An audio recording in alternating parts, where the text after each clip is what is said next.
أن تدخلني ربي الجنة هذا أقصى ما أتمنى أن تدخلني ربي الجنة هذا أقصى ما أتمنى وتهبني الدرجات العليا يا ذا المنة يا رب يا ذا المنة يا رب لا حول ولا قوة إلا بك يا ذا القوة يا مولى فأعن واصرف عني الجهل يا ذا المنة يا رب. اعوذ باللہ من الشیطان الرجیم بسم اللہ الرحمن الرحیم ان الحمد للہ تعالی نحمده ونستعین به ونستغفر ونعوذ باللہ من شرور انفسنا ومن سیئات اعمالنا من يهده الله فلا مضل له ومن يضلل فلا هادي له واشهد ان لا اله الا الله وحده لا شريك له واشهد ان محمدا عبده ورسوله صلی اللہ علیہ وسلم۔ تمام تعریفیں اللہ سبحانہ تعالیٰ کے لیے ہے، ہم اس کی تعریف کرتے ہیں اور اسی سے مدد اور معافی طلب کرتے ہیں۔ ہم پناہ مانگتے ہیں اللہ عز و جل کی خود کی برائیوں سے اور تمام برے کاموں سے، جسے بھی اللہ کی ہدایت میں اسے کوئی گمراہ نہیں کر سکتا، اور جسے اللہ نے گمراہ کیا اسے کوئی ہدایت نہیں دے سکتا۔ ہم گواہی دیتے ہیں کہ عبادت کا حقدار صرف اللہ ہے اور کوئی اس کا شریک نہیں، اور ہم گواہی دیتے ہیں کہ محمد صلی اللہ علیہ وسلم اللہ تعالیٰ کے بندے اور رسول ہے، اور اللہ اپنی سلامتی بھیجے آخری نبی پر، ان کے اہل و عیال پر اور ان کے صحابہ پر، آمین۔ السلام علیکم ورحمۃ اللہ وبرکاتہ۔ میں سائرہ خان، دارالارقم کی والنٹیئر، کوئز میکر اور گریجویٹ۔ قیامت کا علم اسی کی طرف لوٹایا جاتا ہے اور نہیں نکلتا پھلوں میں سے اور اس کے غلافوں میں سے، اور نہیں اٹھاتی کوئی مادہ اور نہ جنتی مگر اس کے علم کے ساتھ۔ اور جس دن وہ پکارے گا ان کو کہاں ہے میرے شریک، وہ کہیں گے ہم عرض کر چکے ہیں آپ کو، نہیں ہم میں سے کوئی گواہ۔ اور گم ہو جائیں گے ان سے جو تھے وہ پکارتے اس سے پہلے، اور وہ سمجھ لیں گے نہیں ان کے لیے کوئی جائے پناہ۔ نہیں تھکتا انسان بھلائی کی دعا سے، اور اگر چھو جاتا ہے اس کو شر تو مایوس ہو جاتا۔ اس آیت میں بتایا جا رہا ہے کہ انسان تھکتا نہیں اپنے لیے خیر کی دعا مانگنے سے، اسے جتنا بھی ملے مزید اور مانگتے رہتا ہے۔ نبی صلی اللہ علیہ وسلم نے فرمایا، اگر ابن آدم کو ایک وادی سونے کی بھر کے دے دی جائے تو وہ دوسری کا خواہش مند ہو جائے، اور اگر دوسری دے دی جائے تو تیسری کا خواہش مند ہوگا، اور ابن آدم کا پیٹ مٹی کے سوائے کوئی چیز نہیں بھر سکتی، اور اللہ تعالیٰ اس کی توبہ قبول کرتا ہے جو توبہ کرے۔ یہاں بتایا جا رہا ہے کہ انسان کی فطرت میں بھلائی کی دعا مانگنا خود کے لیے ہوتا ہے، اور البتہ اگر چکھاتے ہم اس کو کوئی رحمت اپنی طرف سے، تکلیف کے بعد جو پہنچی تھی اس کو البتہ ضرور کہتا یہ میرے لیے ہے، اور نہیں میں گمان کرتا قیامت کو قائم ہونے والی، اور البتہ اگر میں لوٹایا گیا طرف اپنے رب کے تو یقیناً میرے لیے اس کے پاس البتہ بہتری ہے۔ بس البتہ ہم ضرور آگاہ کریں گے ان لوگوں کو جنہوں نے کفر کیا ساتھ اس کے جو انہوں نے کام کیے، اور البتہ ہم ضرور چکھائیں گے ان کو سخت عذاب میں سے۔ یہاں اس آیت میں انسان کی دو خبیث صفات کا ذکر کیا جا رہا ہے۔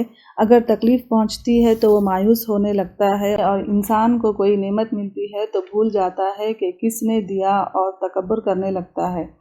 یہ صفات ان لوگوں کی بتائی گئی ہے جو قیامت کو جھٹلاتے ہیں، اور جو مومن ہوتے ہیں وہ ہر حال میں رجوع کرتے ہیں، حالات اور تنگی کی وجہ سے مایوسی میں نہیں مبتلا ہوتے، اور جب انعام کرتے ہیں ہم انسان پر وہ اعراض برتتا ہے اور موڑ لیتا ہے اپنے پہلو کو، اور جب پہنچتی ہے اس کو تکلیف تو دعا کرنے والا ہوتا ہے لمبی چوڑی۔ کہہ دیجئے کیا غور کیا تم نے اگر ہو اللہ کی طرف سے یہ قرآن، پھر کفر کیا تم نے اس کا، کون زیادہ بھٹکا ہوا ہے اس سے بڑھ کر جو وہ ضد میں ہے دور کی۔ عنقریب ہم دکھائیں گے ان کو اپنی طرف سے نشانیاں مشرق و مغرب میں اور ان کے نفسوں میں، یہاں تک کہ واضح ہو جائے گا ان کے لیے کہ وہ حق ہے۔ کیا بھلا کافی نہیں تیرے رب کے ساتھ، بے شک وہ ہر چیز پر گواہ ہے۔ خبردار بے شک وہ شک میں ہے اپنے رب کی مخالفت سے، خبردار بے شک وہ ساتھ ہر چیز کے احاطہ کرنے والا ہے۔ سورۃ الشورى مکی صورت ہے، 53 آیات ہے اور 5 رکوع ہے۔ ترتیب کے حساب سے 42 ہے اور نزول کے حساب سے 62 ہے۔ اس صورت کا مضمون اختلافیت اور اس کا علاج ہے۔ بسم اللہ الرحمن الرحیم۔ شروع کرتی ہوں اللہ کے نام سے جو بہت مہربان بار بار رحم کرنے والا ہے۔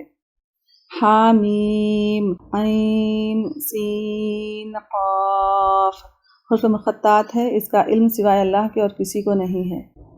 اسی طرح وہی کرتا ہے آپ کی طرف اور طرف ان لوگوں کے آپ سے پہلے اللہ تعالیٰ غالب حکمت والا۔ اسی کے لیے ہے جو کچھ آسمانوں میں ہے اور جو کچھ زمین میں ہے، اور وہ بلند ہے، بہت بڑا ہے۔ قریب ہے آسمان کے پھٹ پڑے اپنے اوپر سے، اور فرشتے وہ تسبیح کرتے ہیں حمد کے ساتھ اپنے رب کی، اور وہ بخشش مانگتے ہیں واسطے ان کے جو زمین میں ہیں۔ خبردار بے شک اللہ تعالیٰ وہ غفور رحیم ہے۔ وہ لوگ جنہوں نے بنا لیے اس کے سوا سے کچھ دوست، اللہ تعالیٰ نگہبان ہے ان پر، اور نہیں آپ صلی اللہ علیہ وسلم ان پر حوالے دار۔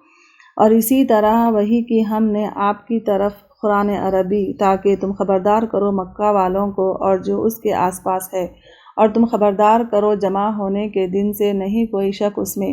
ایک گروہ ہوگا جنت میں اور ایک گروہ ہوگا دوزخ میں، اور اگر اللہ تعالیٰ چاہتے البتہ بنا دیتے ان کو امت ایک ہی، لیکن وہ داخل کرے گا جس کو چاہے گا اپنی رحمت میں، اور ظالم نہیں ان کے لیے کوئی دوست اور نہ کوئی مددگار۔ اس آیت میں بتایا جا رہا ہے چاہے تو اللہ تعالیٰ سب کو ایک ہی امت بنا دے، لیکن اللہ تعالیٰ نے انسان کو اپنی چوائس دے دی ہے، یا انہوں نے بنا رکھے ہیں اس کے سوا کچھ سرپرست، بس اللہ تعالیٰ وہی سرپرست ہے، اور وہ زندہ کرے گا مردوں کو، اور وہ ہر چیز پر قدرت والا ہے۔ اور جو بھی اختلاف کیا تم نے اس میں کسی چیز میں سے، تو اس کا فیصلہ کرنا اللہ تعالیٰ کی طرف ہے۔ یہ ہے اللہ رب میرا، اسی پر میں نے بھروسہ کیا، اور اسی کی طرف میں رجوع کرتا ہوں۔ پیدا کرنے والا ہے آسمانوں کا اور زمین کا، اس نے بنائے تمہارے لیے تمہارے نفسوں میں سے جوڑے اور مویشی جانوروں میں سے جوڑے۔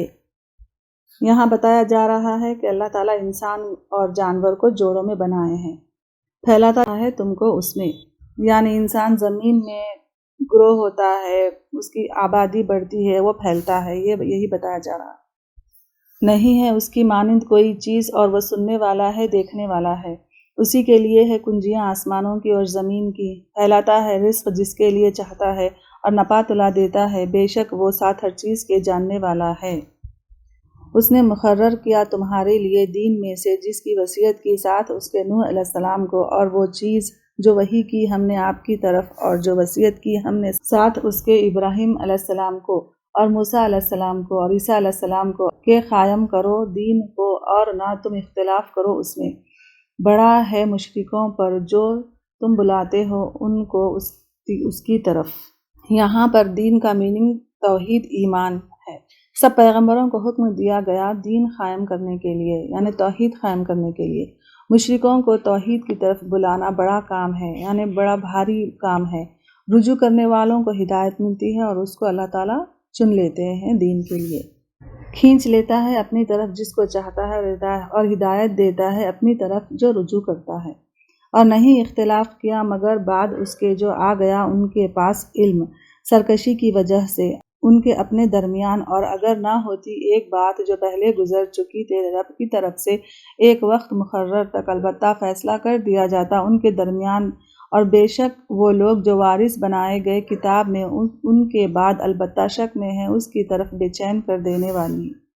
بس اسی لیے پس بلاؤ اور قائم رہو جیسا کہ آپ کو حکم دیا گیا، اور نہ تم پیروی کرو ان کی خواہشات کی، اور کہہ دیجئے میں ایمان لایا ساتھ اس کے جو نازل کیا اللہ تعالیٰ نے کتاب میں سے، اور مجھے حکم دیا گیا ہے کہ میں عدل کروں تمہارے درمیان۔ اللہ تعالیٰ ہمارا رب ہے اور تمہارا رب ہے، ہمارے لیے ہمارے اعمال اور تمہارے لیے تمہارے اعمال، نہیں کوئی جھگڑا ہمارے درمیان اور تمہارے درمیان۔ اللہ تعالیٰ جمع کرے گا ہمارے درمیان، اور اسی کی طرف لوٹنا ہے۔ یہاں آپ صلی اللہ علیہ وسلم کو توحید کا پیغام پہنچانے، استقامت رکھنے اور مشرکین یا اہل کتاب کی پیروی نہ کرنے کا حکم ہے۔ اختلاف کو ختم کرنے کے لیے طریقے بتائے گئے ہیں، کوئی حجت نہیں ہمارے درمیان اور تمہارے درمیان۔ انسان ایمان پر قائم رہیں اور مشکلات سے نہ گھبرائیں۔ اور وہ لوگ جو جھگڑتے ہیں اللہ تعالیٰ کے بارے میں بعد اس کے جو لبیک کہہ دی گئی، اس کے لیے ان کی حجت بازی زائل ہونے والی ہے ان کے رب کے نزدیک، اور ان پر غضب ہے اور ان کے لیے عذاب ہے سخت۔ اللہ تعالیٰ وہ ذات ہے جس نے نازل کی کتاب حق کے ساتھ اور میزان کو، اور کیا چیز بتائیں آپ کو شاید کہ قیامت قریب ہی ہے۔ یہاں پر کتاب، میزان اور قیامت کا ذکر کیا گیا ہے۔ قیامت حساب کا دن ہے، اس سے پہلے انسان کو میزان سے کام لینا چاہیے، اس کے لیے انسان کو کتاب کا سہارا یعنی قرآن کا سہارا لینا چاہیے تاکہ وہ سیدھی راستے پر قائم رہ سکے۔ جلدی مانگتے ہیں اس کو وہ لوگ جو ایمان نہیں لاتے اس پر، اور وہ لوگ جو ایمان لائے ڈرنے والے ہیں اس سے، اور وہ علم رکھتے ہیں کہ بے شک وہ حق ہے۔ خبردار بے شک وہ لوگ جو بحثیں کرتے ہیں قیامت کے بارے میں البتہ کھلی گمراہی میں ہیں۔ اللہ تعالیٰ نے فرمایا، میری عزت کی قسم میں اپنے بندے پر دو خوف جمع نہیں کرتا۔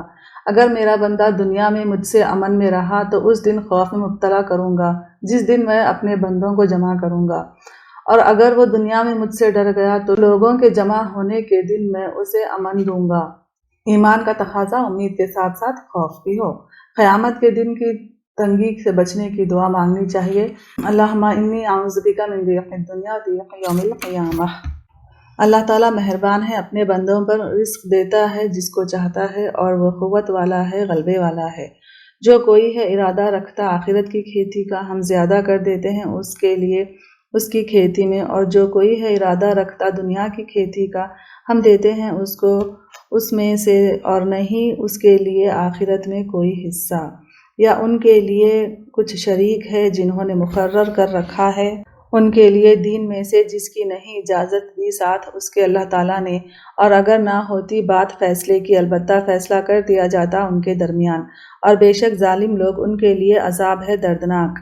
تم دیکھو گے ظالموں کو ڈر رہے ہوں گے اس سے جو انہوں نے کمائی کی، اور وہ واقع ہونے والا ہے ان پر، اور وہ لوگ جو ایمان لائے اور انہوں نے عمل کیے اچھے، باغوں میں ہوں گے جنتوں کے، ان کے لیے جو وہ چاہیں گے ان کے رب کے پاس ہوں گے، یہی وہ فضل ہے بڑا۔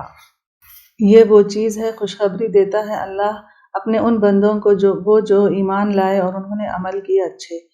کہہ دیجئے نہیں میں مانگتا تم سے اس پر کوئی اجر سوائے محبت کے قرابت داری میں، اور جو کوئی کمایا کوئی نیکی ہم اضافہ کر دیں گے اس کے لیے اس میں خوبی ہے، بے شک اللہ تعالیٰ بخشش فرمانے والا ہے، قدردان ہے۔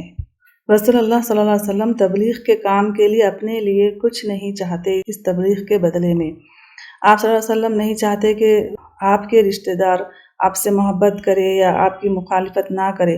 آپ صلی اللہ علیہ وسلم دین کا کام صرف اللہ کے قرب کے لیے کیا کرتے تھے۔ اس آیت میں یہ بھی بتایا جا رہا ہے جو نیکی کرے گا اس نیکی میں مزید اضافہ ہوگا، نیکی پر نیکی کرنے کے موقع ملتے ہیں، نیکی کر کر اطمینان ملتا ہے، دل میں سکون ہوتا ہے۔ جن کو نیکی کرنے سے دل بھرتا نہیں ہے، آخری سانس تک نیکی کرنا چاہتے ہیں، ان کو توفیق ملتی رہتی ہے۔ امام حنبل 76 ایئرس میں بھی حدیث سیکھنے جاتے، کہیں کوئی پڑھارے معلوم ہونے پر گناہ سے نیکی کے موقع سکڑ جاتے ہیں۔ ایسے موقعوں پر ہمیں استغفار کرنا چاہیے۔ اس آیت میں غفور کا میننگ گناہوں کو معاف کرنے والا، ڈھانپنے والا، شکور کم کوشش پر زیادہ اجر دینے والا، بندہ ہاتھ بڑھاتا ہے اور اسے مزید توفیق کے موقع اللہ تعالیٰ دیتے ہیں، یا وہ کہتے ہیں اس نے گڑھ لیا اللہ تعالیٰ پر جھوٹ، پھر اگر چاہتے اللہ تعالیٰ مہر لگا دیتے آپ کے دل پر اور مٹا دیتے اللہ تعالیٰ باطل کو، اور حق کر دکھاتے ہیں حق کو اپنے کلمات کے ساتھ، بے شک وہ جاننے والا ہے سینوں کے بھید۔ اور وہ اللہ تعالیٰ وہ ذات ہے جو قبول کرتا ہے توبہ کو اپنے بندوں سے اور درگزر کرتا ہے برائیوں سے، اور وہ جانتا ہے جو تم کرتے ہو۔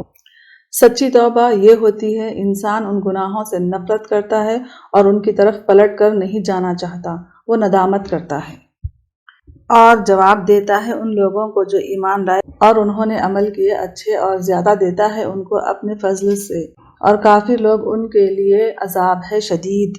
یہاں یہ بتایا جا رہا ہے ایمان لا کر نیک عمل کر کر دعا کرنے سے دعا قبول ہوتی ہے، قرآن پڑھ کر صدقہ دے کر دعا کرنے سے دعا قبول ہوتی ہے، فرض نماز کے بعد دعا کرنے سے دعا قبول ہوتی ہے۔ دعا کی قبولیت یا فوراً ہو جاتی ہے، یا آخرت کے لیے رکھی جاتی ہے، یا اس سے بہتر کوئی چیز دے دی جاتی ہے۔ اللہ تعالیٰ اپنے فضل سے بندوں کو اس سے بھی زیادہ دیتا ہے جو بندہ مانگ رہا ہے۔ اور اگر کھول دے اللہ تعالیٰ رزق کو اپنے بندوں کے لیے، البتہ وہ بغاوت کریں زمین میں، لیکن اتارتا ہے ساتھ اندازے کے جو وہ چاہتا ہے، بے شک وہ اپنے بندوں کے ساتھ خبر رکھنے والا، دیکھنے والا ہے۔ دنیا میں انسان کے حالات کا ٹھیک ہونا یا نہ ہونا یہ اللہ تعالیٰ کی حکمت سے ہے۔ دولت سے انسان میں سرکشی آ جاتی ہے، بغاوت آ جاتی ہے، تو اللہ تعالیٰ اندازے کے ساتھ رزق دیتے ہیں۔ جب بعض لوگ کے پاس جب کچھ نہیں ہوتا تو وہ رجوع کرتے ہیں اللہ تعالیٰ کی طرف، اور کچھ لوگ ایسے ہوتے ہیں جن کے پاس مال ہونے پر اچھے سے عبادت اور نیکی کرتے ہیں۔ یہ صرف اللہ تعالیٰ کو پتہ ہوتا ہے، انسان کو نہیں۔ اور وہ اللہ تعالیٰ وہ ذات ہے جو اتارتا ہے بارش کو اس کے بعد کہ وہ مایوس ہو گئے، اور پھیلا دیتا ہے اپنی رحمت کو، اور وہ کارساز ہے، تعریف والا ہے۔ یہاں بتایا جا رہا ہے جب بارش جب آتی ہے، ہر چیز پر بارش پڑتی ہے، فضا صاف ہو جاتی ہے، بندے اگر نہ بھی کرے تعریف اللہ تعالیٰ کی تب بھی اللہ تعالیٰ تعریف والے ہیں۔ اور اس کی نشانیوں میں سے ہے پیدائش آسمانوں کی اور زمین کی، اور جو بھی اس نے پھیلا دیے ان دونوں میں جانوروں میں سے، اور وہ ان کے جمع کرنے پر جب بھی وہ چاہے قدرت رکھنے والا ہے۔ اور جو بھی پہنچتی ہے تم کو کوئی مصیبت بوجہ اس کے جو کمائی کی تمہارے ہاتھوں نے، اور وہ درگزر کرتا ہے بہت سی چیزوں سے، اور نہیں تم عاجز کرنے والے زمین میں، اور نہیں تمہارے لیے اللہ کے سوا سے کوئی دوست اور نہ کوئی مددگار۔ اور اسی کی نشانیوں میں سے ہے کشتیاں سمندر کی پہاڑوں کی طرح، اگر وہ چاہے تھما دے ہوا کو تو وہ ہو جائے تھمی ہوئی اب ان کی پشت پر، یقیناً اس میں البتہ نشانیاں ہیں واسطے ہر بہت صبر کرنے والے، بہت شکر گزار کے لیے۔ یا ہلاک کر دے ان کو بوجہ اس کے جو انہوں نے کمائی کی، اور وہ معاف کر دیتا ہے بہت سی چیزوں سے۔ اور جان لیں گے وہ لوگ جو جھگڑتے ہیں ہماری آیات میں، نہیں ان کے لیے کوئی بچنے کی جگہ۔ بس جو بھی دیے گئے تم کوئی چیز تو سامان ہے دنیا کی زندگی کا، اور جو اللہ تعالیٰ کے پاس ہے بہتر ہے اور زیادہ باقی رہنے والا ہے ان لوگوں کے لیے جو ایمان لائے اور اپنے رب پر وہ توکل کرتے ہیں۔ اور وہ لوگ جو بچتے ہیں بڑے گناہوں سے اور بے حیائی کی باتوں سے، اور جب وہ غضبناک ہوتے ہیں تو وہ درگزر کر جاتے ہیں۔ یہاں پر غصہ نہ ہونے کے لیے بتایا جا رہا ہے۔ حدیث: گناہ وہ ہے جو دل میں کھٹکے اور تم اس کو لوگوں پر ظاہر ہونا پسند نہ کرو۔ ایک شخص نے پوچھا، اللہ کے رسول صلی اللہ علیہ وسلم، مجھے کون سی چیز اللہ کے غضب سے بچا سکتی ہے؟ رسول اللہ صلی اللہ علیہ وسلم نے فرمایا، تم غصہ نہ کرو، تم دوسروں پر غصہ نہ کرو، اللہ تعالیٰ تم پر غصہ نہ کریں گے۔ ایک شخص نے کہا، اللہ کے رسول صلی اللہ علیہ وسلم، مجھے کوئی وصیت کیجیے۔ رسول اللہ صلی اللہ علیہ وسلم نے فرمایا، تم غصہ نہ کیا کرو۔ اور وہ لوگ جو حکم مانتے ہیں اپنے رب کا اور وہ قائم کرتے ہیں نماز، اور ان کے معاملات آپس کے مشورے سے ہوتے ہیں، اور اس میں سے جو رزق دیا ہم نے ان کو وہ خرچ کرتے ہیں۔ یہاں مشورہ کرنے کا حکم دیا جا رہا ہے۔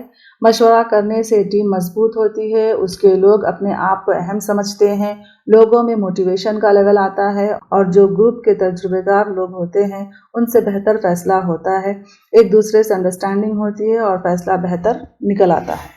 اور وہ لوگ جب پہنچتی ہے ان کو کوئی زیادتی وہ بدلہ لیتے ہیں، اور بدلہ برائی کا برائی ہے اس جیسی۔ بس جو کوئی درگزر کرے اور اصلاح کرے تو اجر اس کا ذمے ہے اللہ تعالیٰ کے، بے شک وہ نہیں محبت کرتا ظالموں سے۔ اور جو کوئی بدلہ لے بعد اس کے ظلم کے تو یہی لوگ نہیں ہے ان پر کوئی راستہ، بے شک راستہ ان لوگوں پر ہے جو ظلم کرتے ہیں لوگوں پر اور زیادتی کرتے ہیں زمین میں ناحق، یہی لوگ ان کے لیے عذاب ہے دردناک۔ یہاں بتایا جا رہا ہے پکڑ ان کی ہے جو دوسروں پر زیادتی کرتے ہیں زمین میں، ایسے لوگوں کی پکڑ دنیا میں بھی ہے اور آخرت میں سزا ہے۔ اور البتہ جس نے صبر کیا اور معاف کر دیا، بے شک یہ البتہ ہمت کے کاموں میں سے ہے۔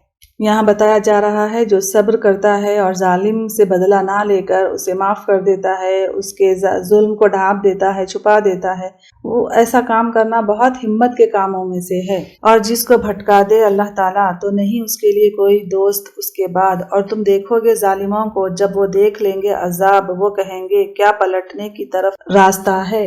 اور آپ دیکھو گے ان کو وہ پیش کیے جائیں گے اس پر یعنی جہنم پر جھکنے والے ذلت کی وجہ سے، وہ دیکھیں گے پوشیدہ نظر سے اور کہیں گے وہ لوگ جو ایمان لائے بے شک خسارہ پانے والے وہ لوگ ہیں جنہوں نے خسارے میں ڈالا اپنے نفسوں کو اور اپنے گھر والوں کو قیامت کے دن۔ خبردار بے شک ظالم لوگ دائمی عذاب میں ہوں گے۔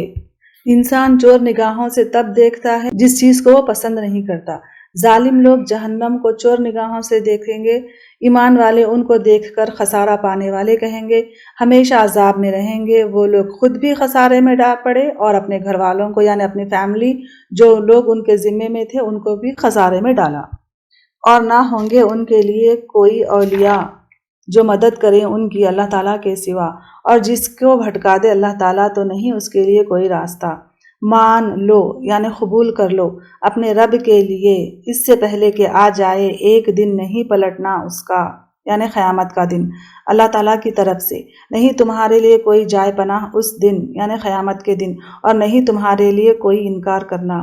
پھر اگر وہ اعراض برتیں اور تو نہیں بھیجا ہم نے آپ کو ان پر نگہبان نہیں آپ کے ذمے مگر پہنچا دینا، اور بے شک ہم جب چکھاتے ہیں ہم انسان کو اپنی طرف سے کوئی رحمت خوش ہو جاتا ہے وہ اس پر، اور اگر پہنچتی ہے ان کو کوئی تکلیف بوجہ اس کے جو آگے بھیجا ان کے ہاتھوں نے تو بے شک انسان سخت ناشکرا ہے۔ یہاں بتایا جا رہا ہے اگر لوگ اعراض برتے ہیں احکامات کے تب نبی صلی اللہ علیہ وسلم نہیں ہے ان پر کوئی نگہبان، آپ صلی اللہ علیہ وسلم کا کام صرف پہنچا دینا ہے۔ انسان کو جب نعمت ملتی ہے جب تو بہت خوش ہوتا ہے، اور اگر مصیبت آتی ہے تب انسان ناشکرا ہو جاتا ہے، اور انسان پر مصیبت اسی کی اپنی کمائی کی وجہ سے آتی ہے یعنی اپنے گناہوں کی وجہ سے ہی انسانوں پر مصیبتیں آتی ہے اور ناشکری سے آتی ہے مصیبتیں۔ اللہ تعالیٰ کے لیے ہی ہے بادشاہت آسمانوں کی اور زمین کی، وہ پیدا کرتا ہے جو وہ چاہتا ہے، عطا کرتا ہے جس کے لیے چاہتا ہے لڑکیاں، اور عطا کرتا ہے جس کے لیے چاہتا ہے لڑکے، یا ملا جلا کر دیتا ہے لڑکے اور لڑکی، یا بنا دیتا ہے جس کو چاہتا ہے بانجھ، بے شک وہ علم والا ہے قدرت والا ہے۔ نہیں ہے کسی بشر کے لیے کہ کلام کرے اس سے اللہ تعالیٰ مگر وحی کے طور پر یا پردے کے پیچھے سے، یا وہ بھیجے کوئی پہنچانے والا تو وہ وحی کرے ساتھ اس کے اذن سے جو وہ چاہے، یقیناً وہ بلند ہے حکمت والا ہے۔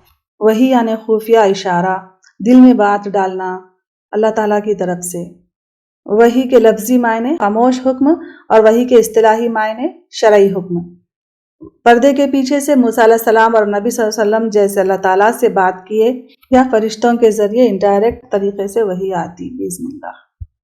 اور اسی طرح وحی کی ہم نے آپ کی طرف ایک وحی اپنے حکم سے، نہ تھے آپ جانتے کتاب کیا اور نہ ایمان، لیکن بنایا ہم نے اس کو نور، راہ دکھاتے ہیں ہم ساتھ اس کے جس کو ہم چاہتے ہیں اپنے بندوں میں سے، اور بے شک آپ البتہ رہنمائی کرتے ہیں صراط مستقیم کی۔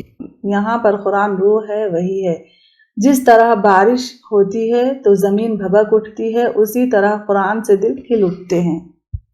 راستہ اللہ سبحانہ تعالیٰ کا وہ ذات اس کے لیے ہے جو آسمانوں میں ہے اور جو زمین میں ہے، خبردار اللہ تعالیٰ کی طرف رجوع کرتے ہیں تمام معاملات۔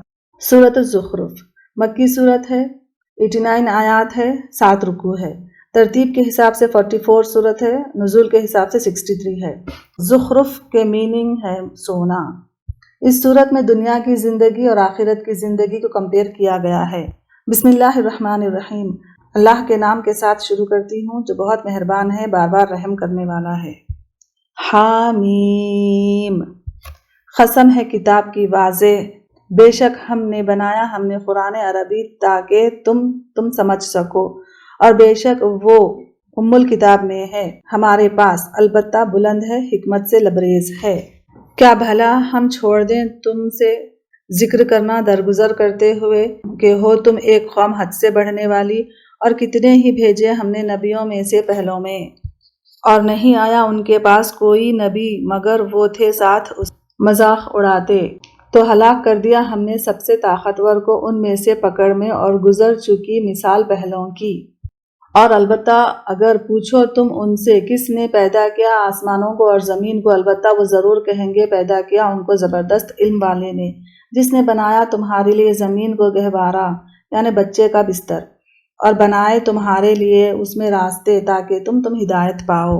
جس طرح بچے کا جھولا پرسکون ہے اسی طرح اللہ تعالیٰ نے زمین کو بھی پرسکون بنایا، باوجود اس کے کہ زمین تیزی سے گھوم رہی ہے۔ زمین میں راستے بنائے، سفر کی راہیں آسان بنائے تاکہ ہم ہدایت پائیں۔ اور وہی ذات ہے جس نے نازل کیا آسمان سے ساتھ اندازے کے، پھر زندہ کیا ہم نے ساتھ اس کے مردہ زمین کو، اسی طرح تم نکالے جاؤ گے۔ جس طرح مردہ زمین کو، مردہ بستی کو اللہ تعالیٰ بارش کے ذریعے زندہ کرتے ہیں، اسی طرح اللہ تعالیٰ ہمیں بھی دوبارہ اٹھائیں گے قیامت کے دن، جزا سزا کے دن۔ اور وہ ذات جس نے بنائے جوڑے سارے کے سارے اس کے، اور اس نے بنائے تمہارے لیے کشتیوں میں سے اور مویشیوں میں سے جو تم سواری کرتے ہو، تاکہ تم چڑھ بیٹھو ان کی پشتوں پر، پھر تم یاد کرو اپنے رب کی نعمت کو جب سوار ہو تم اس پر، اور تم کہو پاک ہے وہ ذات جس نے مقرر کیا ہمارے لیے اس کو، اور نہ تھے ہم اس کے لیے قابو میں لانے والے، اور بے شک ہم اپنے رب کی طرف البتہ پلٹنے والے ہیں۔ یہاں پر سواری پر بیٹھنے کے بعد یہ دعا پڑھنے کا حکم دیا جا رہا ہے۔ اور انہوں نے بنا دیا اس کے لیے اس کے بندوں میں سے ایک حصہ، بے شک انسان البتہ ناشکرا ہے کھلم کھلا۔ یا اس نے انتخاب کر لیں اس میں سے جو وہ پیدا کرتا ہے بیٹیاں، اور چن لیا تم کو ساتھ بیٹوں کے، حالانکہ جب خوشخبری دی جاتی ہے ان میں سے کسی ایک کو ساتھ اس کے جو اس نے بیان کیا، رحمان کے لیے مثال ہو جاتا ہے اس کا چہرہ سیاہ، اور وہ غم کے گھونٹ پینے والا ہوتا ہے۔ یہاں بتایا جا رہا ہے مشرکین مکہ کو جب بیٹیوں کی خوشخبری ملتی تھی تو وہ بہت غمزدہ ہوتے تھے۔ کیا بھلا جو پالا جاتا ہے زیورات میں اور وہ جھگڑے میں غیر واضح ہو۔ اہل مکہ کہتے لڑکیاں زیورات کی شوقین ہوتی ہیں، وہ اپنی بات میں بھی واضح نہیں ہوتی ہے، اور کیوں ہم انہیں میراث میں حصہ دیں جبکہ وہ جنگ کے کام بھی نہیں آتی۔ اس بات پر وہ جھگڑتے تھے، اور وہ کہتے ہیں اگر چاہتا رحمان نہ ہم عبادت کرتے، نہیں ان کے لیے ساتھ اس کے کوئی علم نہیں، وہ مگر اندازے لگا رہے ہیں۔ یا دی ہم نے ان کو ایک کتاب اس سے تو وہ اس کو پکڑ رہے ہیں، بلکہ انہوں نے کہا بے شک ہم نے پایا ہم نے اپنے آباء و اجداد کو ایک طریقے پر، اور بے شک ہم ان کے آثار پر ہدایت یافتہ ہے۔ اور اسی طرح نہیں بھیجا ہم نے آپ سے قبل کسی بستی میں کوئی ڈرانے والا، مگر کہا اس کے خوشحال لوگوں نے بے شک ہم نے پایا ہم نے اپنے آباء و اجداد کو ایک طریقے پر، یعنی ایک دین پر، اور بے شک ہم ان کے نقش قدم پر پیروی کرنے والے ہیں۔ اس نے کہا، یعنی نبی صلی اللہ علیہ وسلم نے کہا، کیا بھلا اگر میں لایا ہوں تمہارے پاس زیادہ ہدایت والا اس سے جو پایا تم نے اس پر اپنے آباء و اجداد کو۔ انہوں نے کہا بے شک ہم ساتھ اس کے جو بھیجے گئے تم ساتھ اس کے انکار کرنے والے ہیں۔ بس انتقام لیا ہم نے ان سے، تو دیکھو کس طرح ہوا انجام جھٹلانے والوں کا۔ وآخر دعوانا ان الحمد للہ رب العالمین۔ سبحانک اللہم وبحمدک، نشہد ان لا الہ الا انت، نستغفرک ونتوب الیک۔ أن تدخلني ربي الجنة هذا أقصى ما أتمنى، أن تدخلني ربي الجنة هذا أقصى ما أتمنى، وتهبني الدرجات العليا يا